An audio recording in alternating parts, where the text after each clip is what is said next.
Miss Fatima?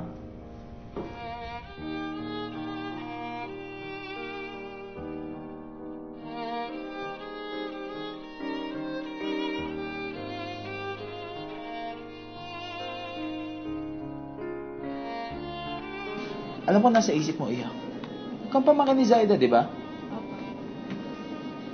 Nakakagaan ng loob ang mga larawang iyan.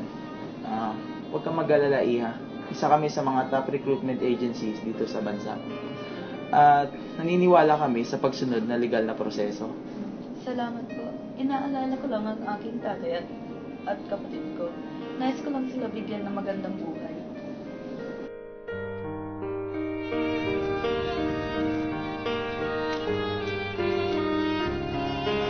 O ano, kamusta na yung recruitment agency na pinuntahan mo? Okay lang naman po.